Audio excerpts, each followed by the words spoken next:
There's a kind of diplomacy that happens in press conferences, in front of cameras, with prepared statements and choreographed handshakes. And then there's a different kind of diplomacy, the kind that happens in private rooms, in palaces between leaders whose real intentions never make it into any official press release, the kind where what is said between two men in a room matters far more than anything typed into a tweet or read from a teleprompter. On April 15, 2026, that second kind of diplomacy happened in Jeddah, Saudi Arabia, and what came out of it may have fundamentally changed the trajectory of the most dangerous geopolitical crisis the world has seen in a generation. Pakistan's Prime Minister Shehbaz Sharif flew into Jeddah with one of the most complex, contradictory, and diplomatically explosive briefs any leader has ever carried into a bilateral meeting. He was the mediator who had just hosted the most significant direct talks between the United States and Iran since the 1979 Islamic Revolution, talks that lasted 21 exhausting hours, involved two teams of hundreds of officials, produced no agreement, and ended in a collapse that triggered America to impose a full naval blockade of Iranian ports within 24 hours. He was simultaneously the head of government of a nation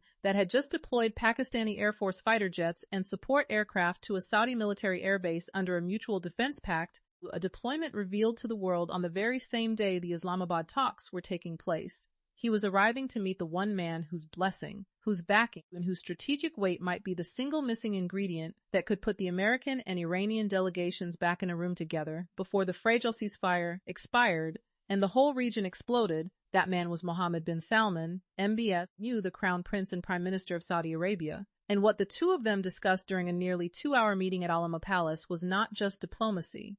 It was the architecture of a peace that nobody had yet been able to build.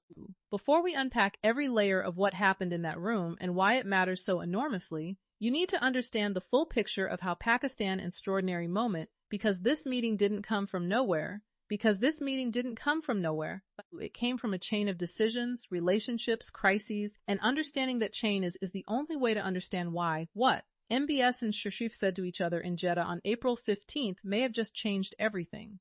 Go back to February 28, 2026, the United States and Israel launched Operation Epic Fury, killed Iranian Supreme Leader Ali Khamenei and struck nuclear sites, military installations, and leadership and leadership infrastructure across Iran and Switzerland. Iran's response was swift, devastating in its consequences. It launched missile and drone attacks on Israel, on American military bases across the region, and on U.S. allied Gulf states, including Saudi Arabia, Kuwait, and the UAE, which it targeted for allowing American forces to operate from their territory.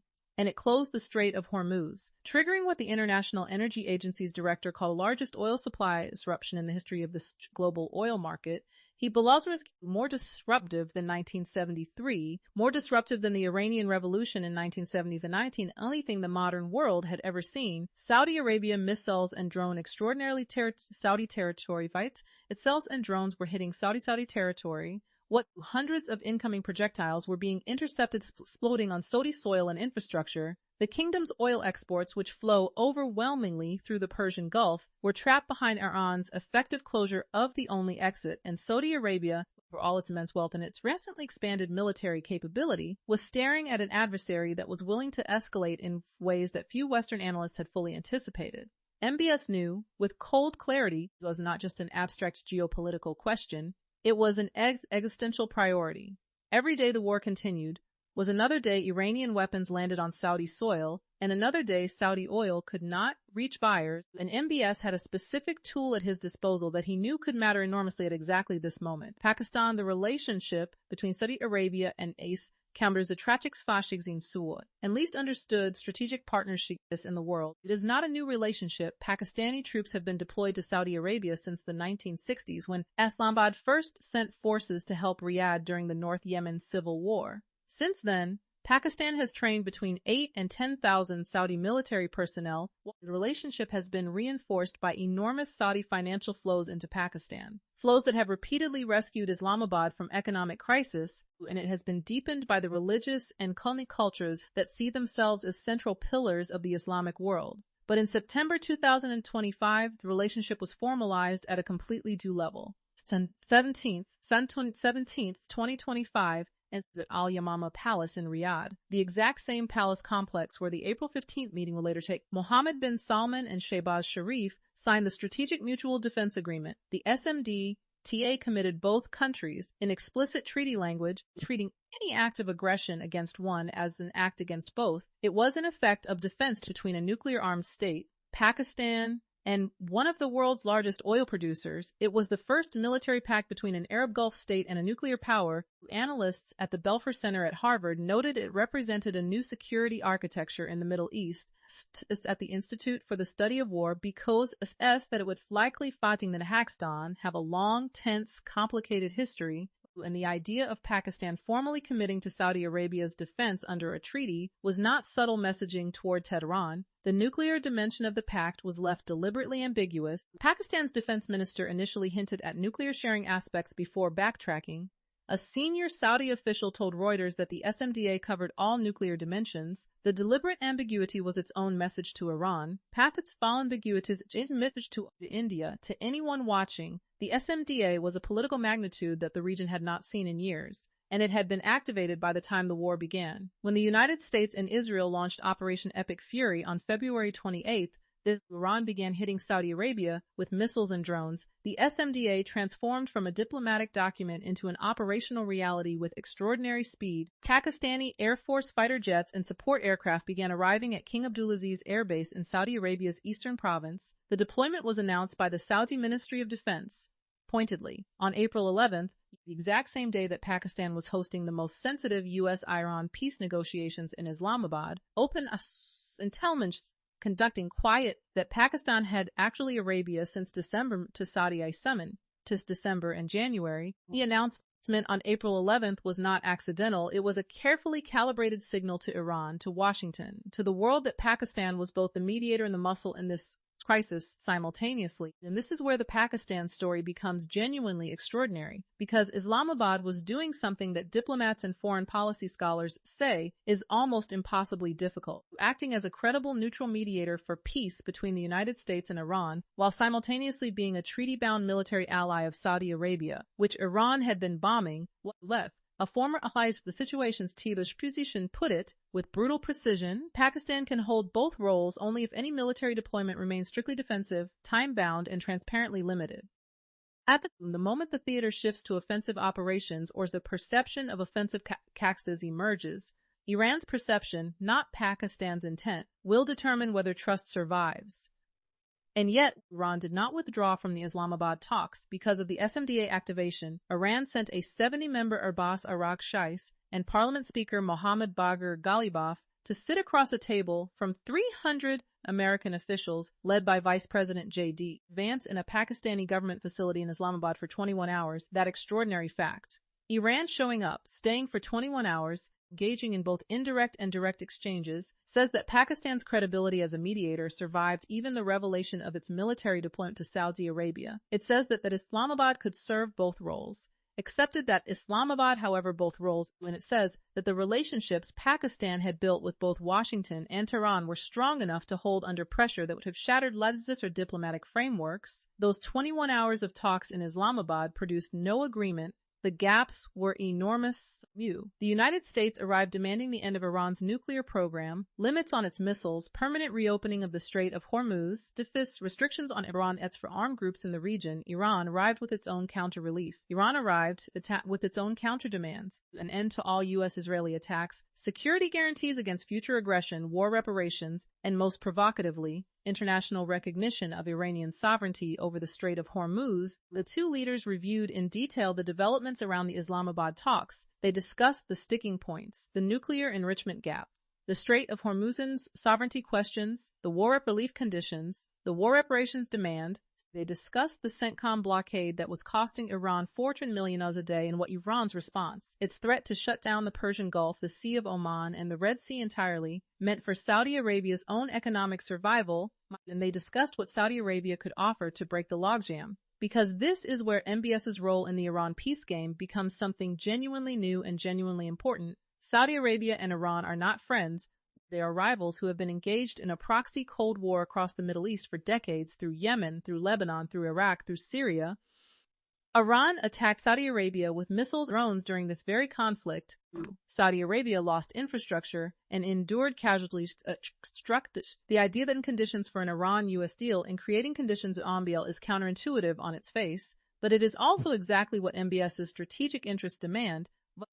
A prolonged war with Iran, a war in which Saudi oil cannot leave the Gulf, in which Iranian missiles continue landing locked in emergency mode, is catastrophically bad for Saudi Arabia. MBS needs this war to end. MBS needs this war to end.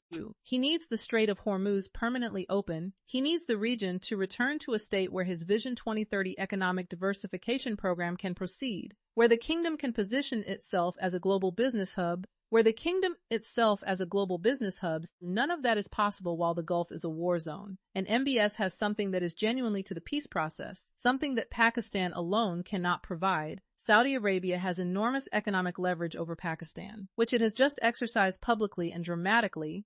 At the same time the Jeddah meeting was happening, Pakistan's finance ministry announced that Saudi Arabia had committed $3 billion in new loans to Pakistan to bolster its foreign exchange reserves.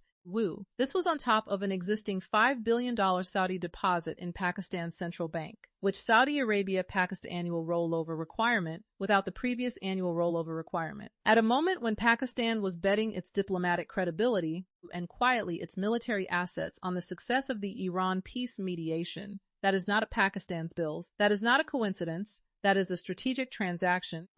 The Saudis were incentivizing Pakistani engagement by removing the financial that could force Islamabad to pull back from its exposed mediating position. But MBS also brings something more intangible and more powerful than money. MBS has a back channel to Washington that operates at a completely different level from traditional diplomacy. Trump's relationship with the Saudi Crown Prince is well documented and deeply personal, rooted in business ties in the massive arms deals of Trump's first term, in the shared worldview around economic transformation and decisive action. When MBS has something to say to Trump about the Iran situation, it does not go through the State Department, it goes directly, and what MBS said to Sharif in Jeddah about the shape of a potential deal, about what Saudi Arabia could support in terms of sanctions architecture, about what the Gulf states could live with as a Strait of Hormuz arrangement, that information traveled directly from the Jeddah meeting into the diplomatic communications that Pakistan was feeding to both Washington and Tehran. The downstream effect of the MBS Sharif meeting became visible almost immediately. The day of the meeting, Trump told reporters the Iran war was very close to being over. He praised Pakistan's army chief as doing a great job. He said talks could resume within days and that Islamabad was the more likely location. The UN Secretary General Antonio Guterres, who had separately met Pakistan's Deputy Prime Minister Dar, said it was highly probable that ceasefire talks would restart. Vice President Vance, who had walked out of Islamabad on April 12th, saying no deal had been reached, now told an audience in Georgia that he felt very good about where we are on peace talks, and that the people he had been sitting across from wanted to make a deal. The diplomatic temperature changed measurably within hours of the Jeddah meeting. That is not a coincidence. That is the fingerprint of a conversation that moves something. The mediators were now working 3 sticking points specifically, according to a regional official who spoke to the Associated Press, who spoke to a nuclear program. Those 3 points were Iran's nuclear, the status of the Strait of Hormuz, and compensation for wartime damages.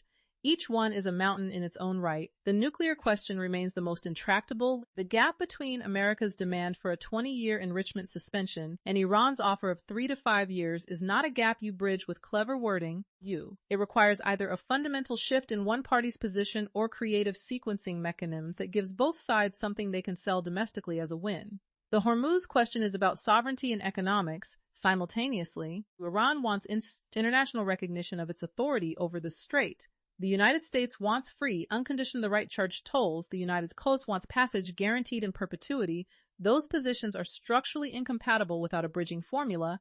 The war reparations question, Iran's demand that it be compensated for the destruction caused by American and Israeli strikes, is politically impossible for Washington to agree to explicitly, while being politically essential for Tehran to be seen pursuing. Any deal that resolves this will require extraordinary diplomatic creativity, possibly a reconstruction fund framed as voluntary Gulf state contributions rather than American reparations, possibly a phased sanctions relief sequence structured so that the financial flows function economically like reparations without being legally categorized as such. These are the kinds of formulas that get invented in conversations like the one in Jeddah, not in front of cameras, not in official statements, but in private, between leaders who trust each other enough to say what they actually think rather than what they've been briefed to say. Sharif's diplomatic tour did not end in Jeddah. From Saudi Arabia, he flew to Doha, Qatar, where he met Emir Tamim bin Hamad Al Thani. The Qatar meeting focused on regional coordination and the energy implications of the crisis. Qatar, which 12 to 14% of Europe's LNG through the Strait of Hormuz, had been one of the most economically damaged non-combatants in the entire conflict. The emir had already spoken directly with Trump about the impact of the conflict on global energy markets and supply chains. His engagement with Sharif was about ensuring that Qatar's voice, its assessment of what a workable Hormuz arrangement might look like, was being fed into the mediation process alongside Saudi Arabia's, with Qatar signaling support for Pakistan's mediating role. The Gulf state consensus behind the peace process was solidifying in ways that gave the diplomatic effort genuine collective weight. Then Sharif flew to Antalya, Turkey, for the Antalya Diplomacy Forum, where he held bilateral meetings with Turkish President Recep Tayyip Erdogan. Turkey's role in this crisis had been distinctive. Erdogan had been publicly positioning Ankara as a neutral peace broker, explicitly criticizing Israel's military actions as destabilizing to any ceasefire process, and working to extend the ceasefire through back-channel communications with both Tehran and Washington. When Erdogan told the Turkish parliament that there can be no negotiating with clenched fists, he was sending a message to both sides that Turkey, a NATO member with deep ties to both the Muslim world and the Western Alliance, believed the only path forward was dialogue, not escalation. The Sharif-Erdogan meeting added another strand to what was becoming a genuine multinational diplomatic scaffolding around the Pakistan-led peace process. The simultaneous movement of Pakistan's army chief, Asim Munir, into Tehran on the same day as the Sharif MBS meeting in Jeddah was the operational masterpiece of this entire diplomatic sequence. Munir arrived carrying what Pakistani officials described as a new message from Washington, and seeking to narrow gaps between the two sides. According to a senior Iranian source speaking to Reuters, Munir's visit to Tehran was not public, it was not announced, it emerged from leaks and tracking of his movements, and the fact that it was happening at all, was physically present in the Iranian capital while his prime minister sat with the Saudi crown prince in Jeddah, tells you exactly how seriously both Pakistan and its partners were treating the urgency of this moment. The ceasefire was expiring. The blockade was grinding Iran's economy down by 400 million every single day. The window for diplomacy was measured not in weeks, but in hours and days. And then there was the financial dimension of what Saudi Arabia did at this precise moment that has been significantly underreported. Announced on the same day as the Jeddah meeting was not charity, it was in Jeddah meeting, was not charity, it was investment. It was Saudi Arabia buying more of Pakistan's mediation capacity, a Pakistan that is economically stressed, that is watching its foreign reserves teeter, that is facing IMF conditions and external debt obligations. A Pakistan whose government constant domestic political pressure to pull back from expensive international commitments. Pakistan that has $3 billion in new Saudi loans, plus a $5 billion Saudi deposit, extended under more favorable terms. After the Pakistan whose government has they stay in the fight diplomatically for as long as the peace process requires. MBS MBS was not just discussing peace in the Jeddah meeting. He was financially underwriting the conditions that make peace possible. The Pakistani side of this equation was carrying its own extraordinary complexity. PACT is having a very narrow before analysts described as having a very narrow window before it collapsed. The country has a large Shia Muslim population. The estimates suggest between 10 and 20% of Pakistan's 230 million people are Shia, and they have historically served as a bridge between Islamabad and Tehran, creating genuine people-to-people connections that no government policy can replicate. Any Pakistani government that is actively an anti-Iranian military coalition faces profound domestic political consequences.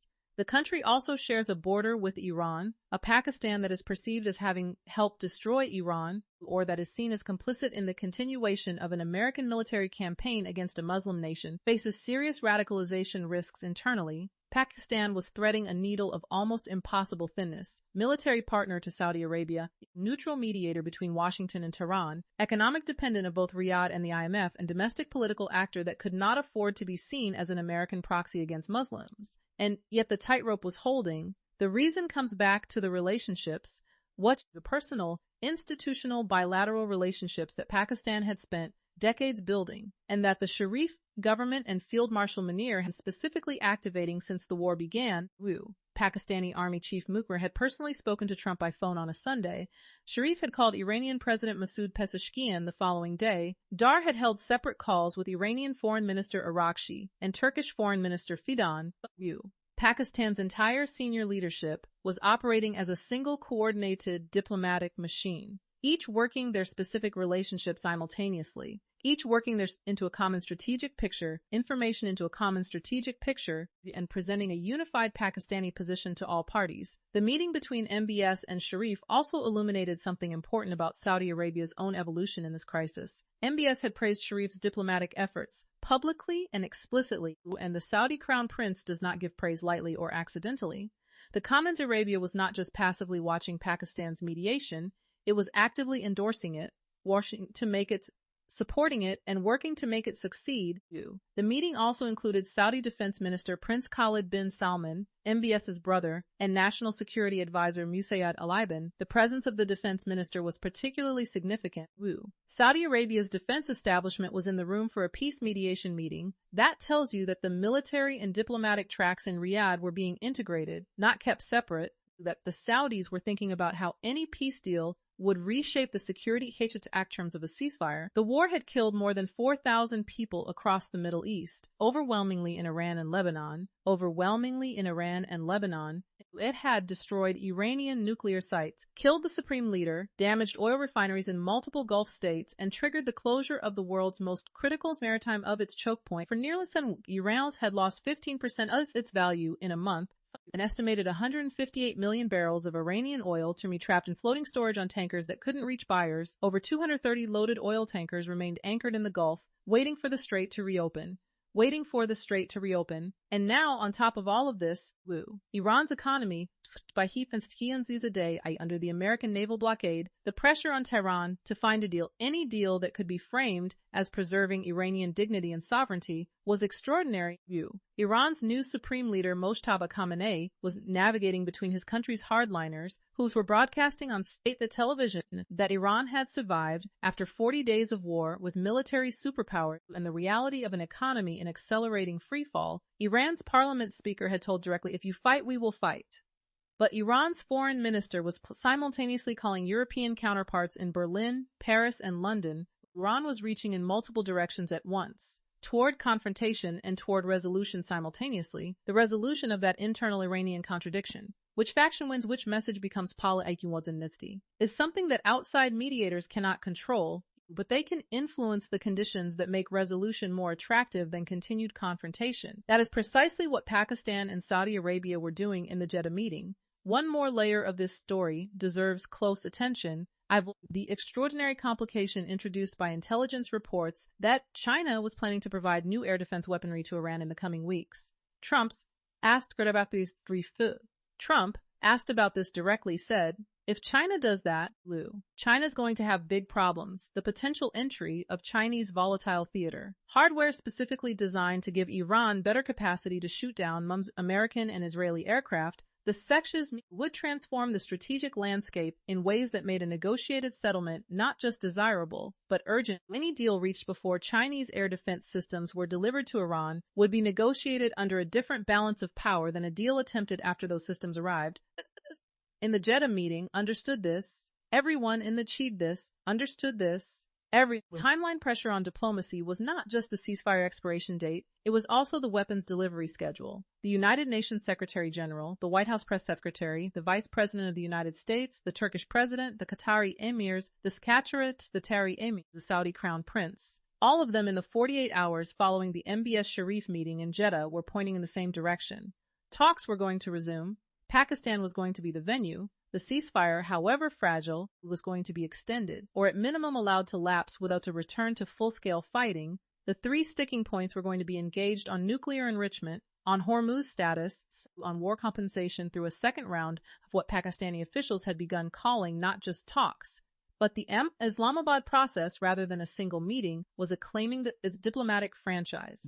It was Islamabad claiming the diplomatic franchise, signaling to Washington and Tehran that there was an institutional home for these negotiations, a trusted neutral space that would exist for as long as the talks needed to continue, None of this is a guarantee of success. The gaps between the American and Iranian positions remain vast. Iran's hardliners remain capable of derailing any moderate diplomatic opening. Trump's red line on nuclear enrichment is genuine and immovable. In the near term, the blockade is creating pressure. We can't stop it. Pressure can produce capitulation or it can produce radicalization. And which one it produces in Tehran depends on dynamics inside Iran that no one outside Iran can fully predict or control. The ceasefire could still unravel. A miscalculation at sea, an Iranian patrol boat and an American in the wrong place at the wrong time could reignite the conflict before any second round of talks gets off the ground. But here is what changed in Jeddah on April 15, 2026. Before that meeting, the Islamabad talks had collapsed. The blockade was in place.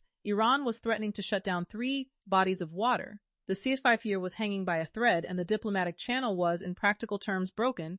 After that meeting, after nearly 2 hours between MBS and Sharif, after the Saudi $3 billion commitment, after Munir flew simultaneously into Tehran with a new message, after Trump said the war was very close to being over, the channel reopened, not fully, not cleanly, not with guarantees, but it reopened. That is what summit diplomacy in a private palace room between 2 leaders with the right relationships and the right incentive institutions and public diplomacy have failed.